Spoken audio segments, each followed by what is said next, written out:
Okay, let's unpack this. You know that feeling, right? Just drowning in news, trying to figure out what's really going on, who you can actually trust. Yeah, information overload is real. And figuring out what's reliable, what's objective, that's the tricky part. Absolutely.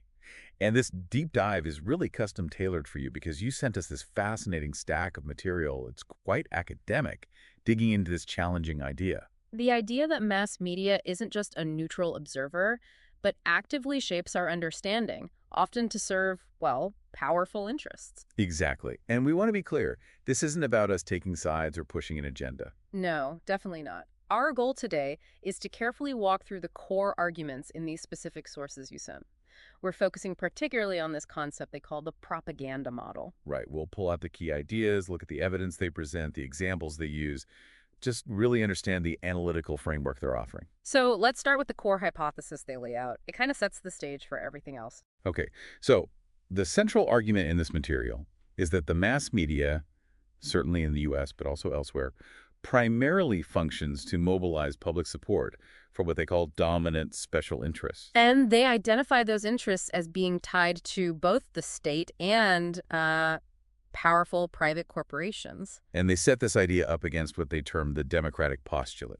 What's that exactly? That's the more common view, right? The idea that the media are independent, committed to finding and reporting the truth, acting as a watchdog on power.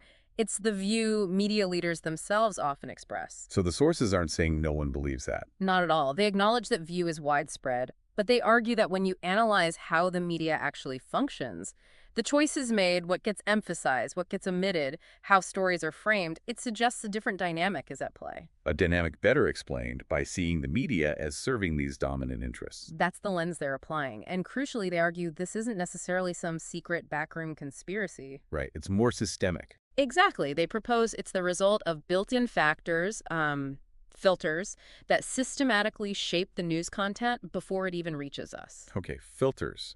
This is where it gets really interesting, I think. The sources outline 5 of these filters that information has to pass through. Let's dive into those using the details from your materials. Sounds good.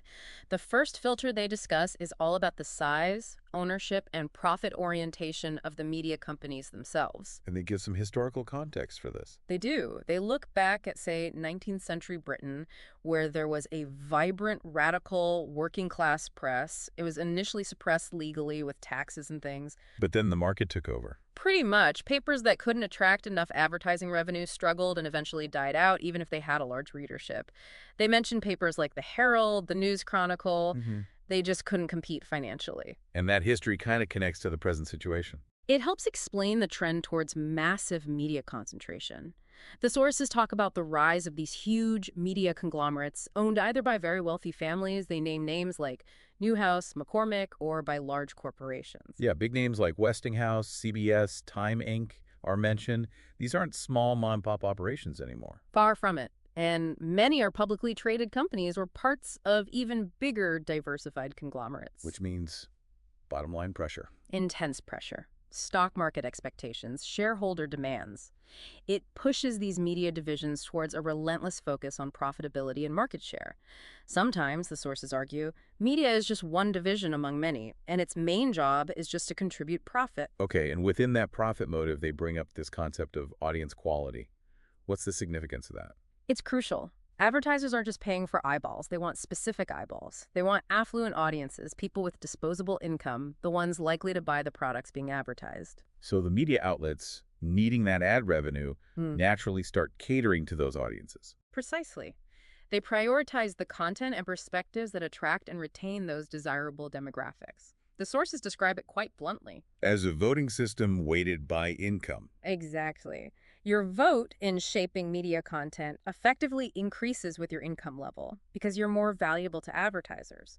This focus on advertising-friendly audiences is a key outcome of this first filter. Which leads us very neatly into the second filter they identify, advertising itself. Yeah, it's almost a continuation. The sources stress just how fundamentally dependent most major media outlets are on advertising revenue. It's often the primary source of income. And that dependence gives advertisers leverage. Significant leverage, according to the sources. It shapes content decisions. They even note that the boundaries between the editorial side and news and the advertising side have weakened over time. Because the competition for those ad dollars is so fierce. Right. It intensifies the focus on the bottom line, reinforcing all those pressures from the first filter about attracting the right audience and avoiding content that might alienate advertisers.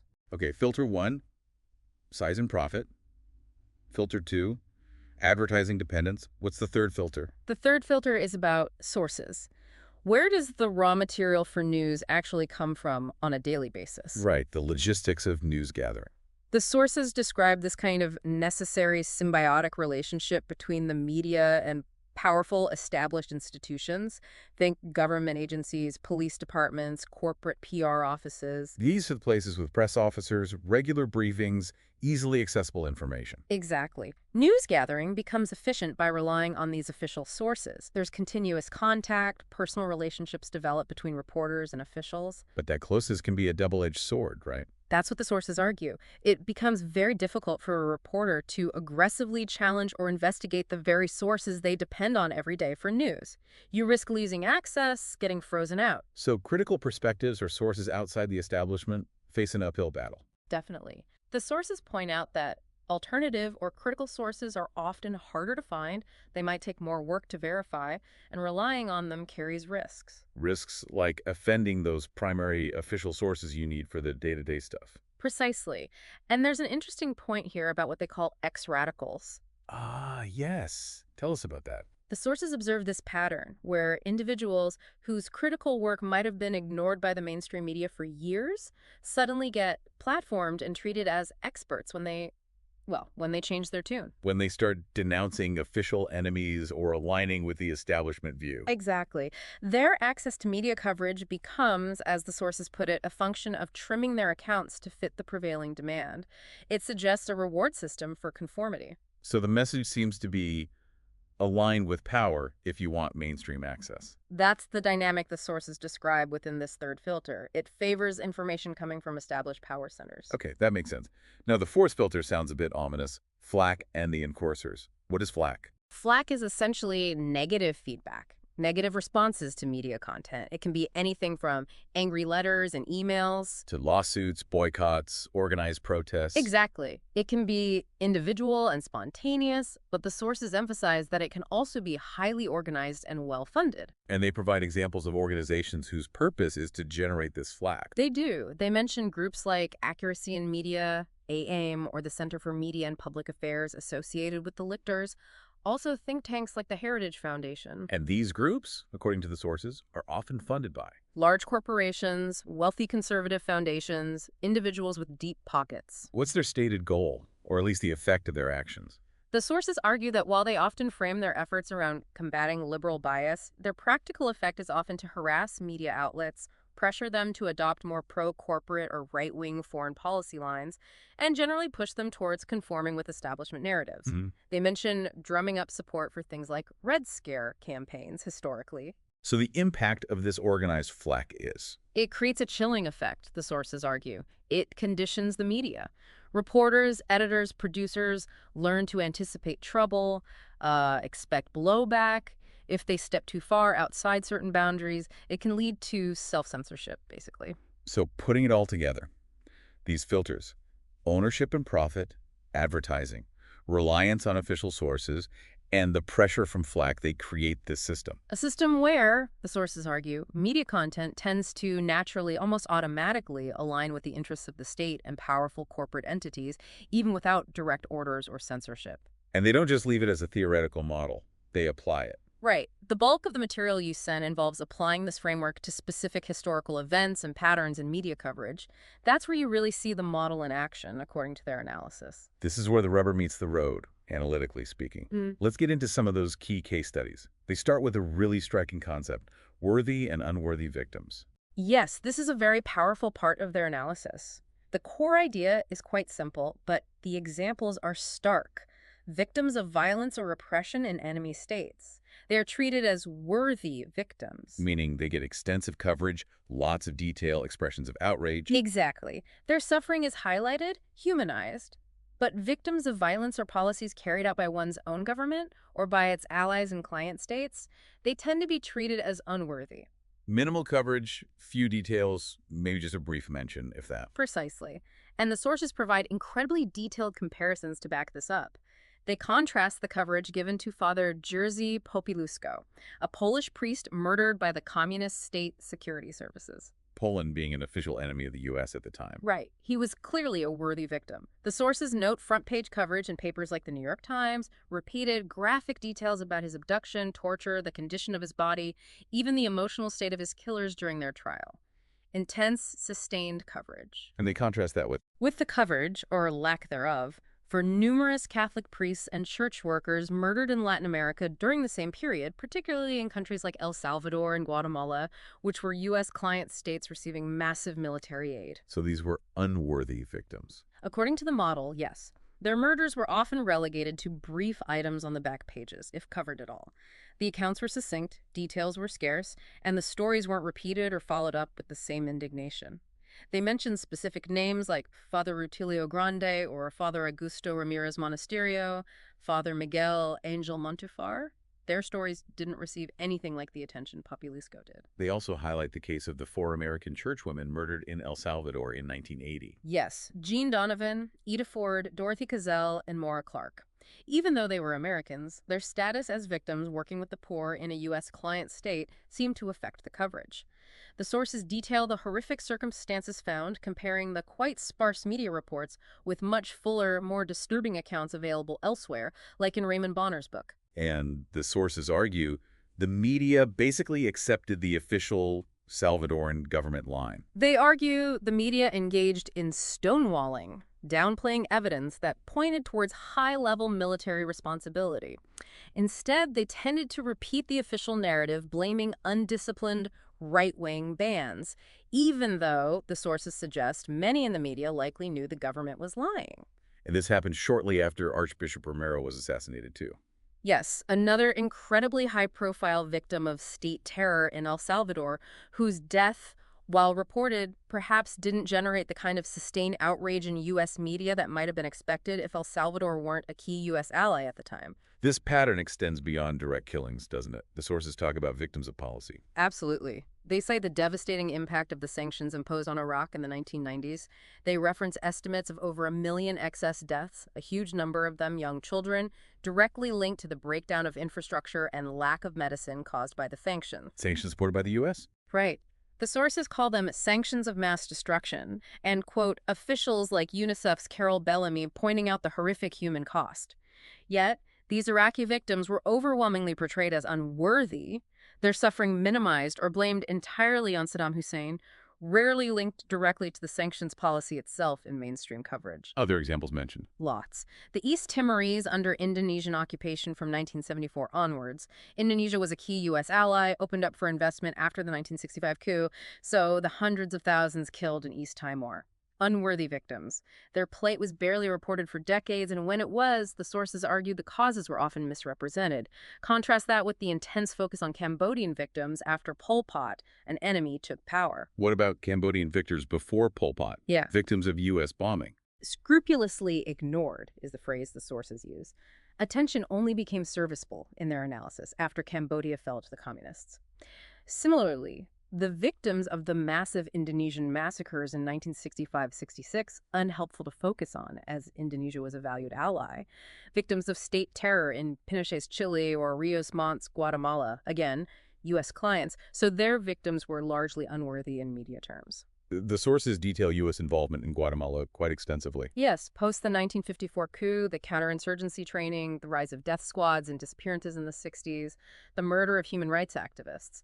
Because Guatemala was a client state, focusing on this state terror would implicate U.S. policy, making the victims unworthy according to the model's logic. So the takeaway here is that the media's focus on human suffering isn't necessarily driven by the scale of the suffering itself. But rather, the sources argue, by its geopolitical utility. Whose narrative does highlighting this suffering serve? If it serves to demonize an official enemy, the victims are worthy. If it would embarrass the U.S. or its allies, they tend to become unworthy. It's a chilling analysis. Okay, let's shift to another major application of the model: demonstration elections. Right. These are elections held in U.S. client states, often during periods of intense conflict or repression. The sources argue their primary purpose isn't genuine democracy, but rather, Public relations to legitimize a regime the U.S. supports. essentially, yes, to create the appearance of democracy and progress, thereby justifying continued U.S. support and aid. The sources identify a kind of standard election propaganda framework used by the U.S. government, which they say the media tends to adopt. What are the elements of that framework? Well, things like always associating the election with the word democracy, portraying the ruling regime, often military, as moving towards democracy, framing the mere act of holding an election amidst conflict as a moral triumph, painting opposition groups who don't participate, often because they can't safely do so or are barred, as anti-democratic, and focusing heavily on voter turnout numbers as proof of success and a rejection of the rebels. And they analyze specific elections using this lens. They look very closely at El Salvador in 1982 and 1984. The argument is that the U.S. media overwhelmingly bought into the official U.S. framing. And in doing so, ignored the reality on the ground. That's the claim. They ignored the fact that these elections were happening during a brutal civil war where the government and its associated death squads were systematically killing perceived opponents. They ignored the fact that key opposition leaders couldn't participate without risking murder. They ignored the deep-seated power of the military. So instead of focusing on whether the conditions for a free election existed, The media focused on the symbols. Long lines of people waiting to vote were presented as proof of enthusiasm for democracy, not potentially reflecting legal requirements to vote or fear of repercussions for not voting. Figures like Duarte were presented as reformers, even while, the sources note, he was praising the very armed forces responsible for much of the terror. Critical reports, like one from an Irish delegation that painted a very different picture, were largely ignored. and Guatemala in 1985, similar story. Very similar, according to the sources. Headlines like, "After 30 years, democracy gets a chance," presented a narrative of hope and transition. But again, sources argue this ignored the reality. The military retained ultimate power, state terror continued, and the Constitution itself protected the army from accountability. The media focused on the spectacle, the orderly voting, the promises, while downplaying or omitting the underlying structures of repression. They critique an Observer report from Freedom House for failing to even mention things like the national security doctrine or the ongoing massacres. Okay, so that's the pattern for U.S.-backed elections. How did the media cover the election in Nicaragua in 1984, where the U.S. opposed the government? Here the sources show a complete reversal. The Reagan administration was determined to discredit the Nicaraguan election, and the sources argue the U.S. media largely followed that agenda. Even though the conditions were different. Radically different, according to the sources.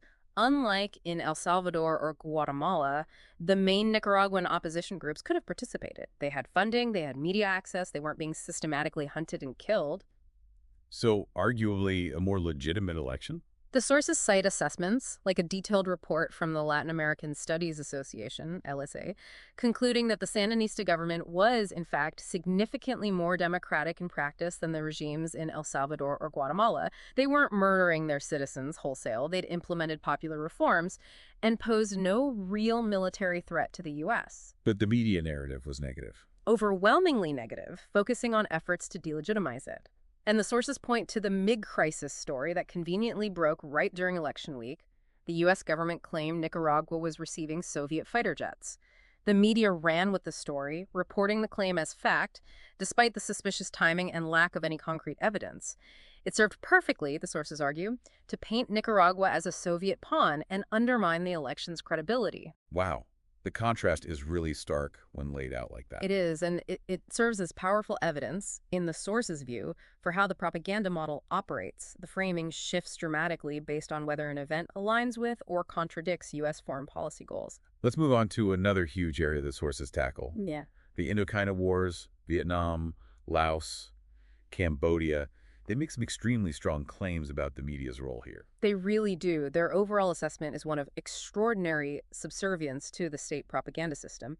They argue the media adopted fundamental patriotic assumptions that shaped all coverage. Looking at Vietnam specifically, what did they find? Well, even before the big U.S. troop escalation in 1965, they argue the media generally supported intervention, framing it as defending South Vietnam against aggression. They say the media ignored evidence of the lack of popular support for the U.S.-backed South Vietnamese government, ignored U.S. actions that actually prevented political settlements, and downplayed the fact that the U.S. was essentially attacking South Vietnam itself. And once the war escalated, did the media question the fundamental reasons for being there? Not really, according to the sources. The debate, they argue, was largely confined to tactics and costs. How can we win? Is it worth the price? But the underlying righteousness of the U.S. cause was rarely questioned in the mainstream. Dissenting voices challenging the legality or morality of the war were largely excluded or marginalized. So the debate was limited to hawks versus doves. Exactly. Hawks who wanted to win at any cost, and doves who doubted victory was achievable at a reasonable cost. But both, the sources argue, operated within the assumption that the U.S. goals were fundamentally noble. What about the coverage of the sheer violence of the war? The bombing, the chemical warfare? The sources claim the media systematically downplayed or sanitized U.S. atrocities. They detailed the massive use of chemical defoliants like Agent Orange, 20 million gallons sprayed, devastating the environment and causing horrific health problems. They talk about widespread use of napalm, phosphorus bombs, even deliberately starting massive forest fires, attacking rice crops vital for civilian survival. Primarily in South Vietnam, the place the U.S. claimed to be saving. Yes, affecting a largely voiceless peasant population. The sources cite a comment from a reporter treating Vietnam like a controlled experiment for dioxin, highlighting a detachment from the human cost. They call these actions serious war crimes that received nowhere near the critical attention they deserved. They also mention specific large-scale operations. Like the accelerated pacification campaign after the Tet Offensive or Operation Speedy Express in the Mekong Delta, which involved intense B-52 bombing of villages, killing tens of thousands of civilians, driving survivors into refugee camps. Again, the sources argue these were presented not as mass murder operations, but often framed within the context of fighting the enemy. And the millions of refugees created by the war, how were they portrayed? The sources claim the media tended to blame the Viet Cong for the destruction that created refugees. This ignored, they argue, the reality that vast numbers fled indiscriminate U.S. bombing and shelling, and that generating refugees was sometimes even an intentional U.S. military tactic to clear areas. They cite instances where reports might mention fleeing heavy American bombing, but still attribute the overall refugee crisis to the enemy. What about the Tet Offensive, often seen as a turning point where media coverage soured the public on the war? The sources challenge that common narrative. They argue that initial media coverage of Tet actually increased public anger and desire for escalation of bomb the hell out of them sentiment. The framing they suggest was that the U.S. was winning an effective technological war, which was just unexpectedly disrupted, rather than exposing the fundamental failure of U.S. policy and claims of progress. And how was the enemy, the Viet Cong and North Vietnamese, portrayed? Almost universally negatively, the sources claim. One-dimensional, using words like cruel, ruthless, fanatical, savage, brutal, murderous, whereas U.S. actions, like burning villages, were often framed as unfortunate necessities. Enemy military actions were frequently labeled terrorism. What about after the war ended? How did the media cover Vietnam's attempts to rebuild? According to the sources, the media overwhelmingly attributed Vietnam's post-war problems solely to communist brutality and ineptitude, Ignoring the impact of the war itself. completely ignoring the utter devastation wrought by the U.S., millions dead or wounded, a landscape poisoned and cratered, infrastructure destroyed, and ignoring the deliberate U.S. policy after the war to prevent recovery, refusing reparations, imposing trade embargoes, blocking international aid. So the focus shifted. The sole U.S. media interest, the sources argue, became the recovery of remains of American soldiers, MIAs. The Vietnamese focus on their millions of dead, and the monumental task of reconstruction was framed as moral insensitivity for not prioritizing the American MIA issue above all else. And the sources talk about media perpetuating myths. Yes, myths that essentially reversed history. The narrative of brutally abused American POWs became central, used to justify punishing Vietnam. They contrast this with popular films like The Deer Hunter or Rambo, which they say presented a distorted view of the war compared to the actual historical record and visual evidence of U.S. actions. So for Vietnam, the conclusion from the sources is a near total alignment of media coverage with the state's perspective and propaganda needs. That's the strong argument they make, backed by extensive analysis of coverage over decades. What about Laos and Cambodia? Were they covered similarly? Coverage of Laos was even worse, in the sense that it was mostly invisible, according to the sources. The U.S. subverted an elected government there, ran a secret army, funded their military 100%, and eventually subjected the country to arguably the heaviest bombing campaign per capita in history, shifting planes from North Vietnam to just obliterate Laos. And the media reported. Very little. What coverage existed was often misleading, reflecting official Washington deception.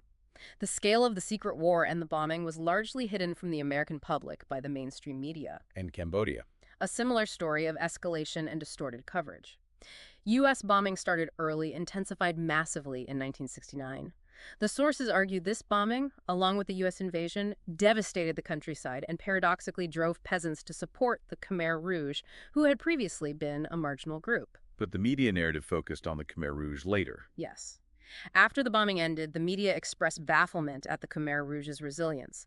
And then, once the Khmer Rouge took power and committed their own horrific atrocities, the media overwhelmingly blamed them for Cambodia's suffering, largely ignoring the crucial role the U.S. bombing played in creating the conditions for their rise and devastating the country beforehand.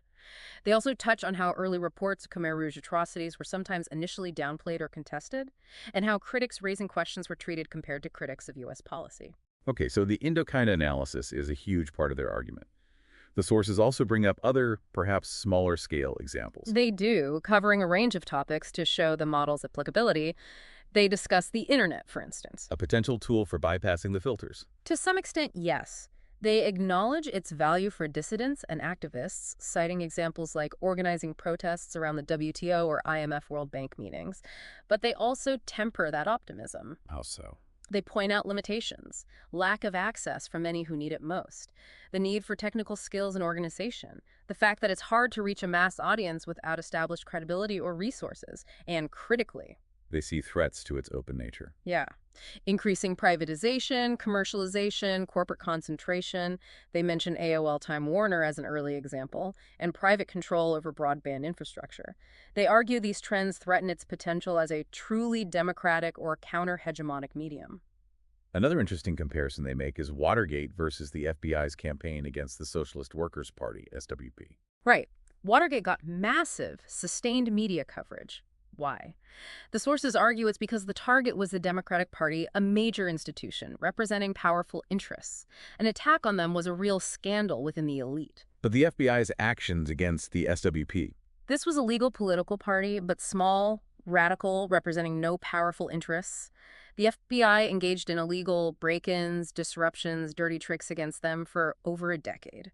This information came out during the height of Watergate. And the media coverage. Virtually non-existent in the mainstream, according to the sources. They argue this shows how the media defines scandal based on whose ox is gored, illegal state actions against powerful groups.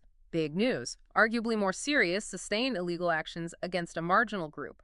Not news. They also analyze NAFTA coverage. Yes, the North American Free Trade Agreement.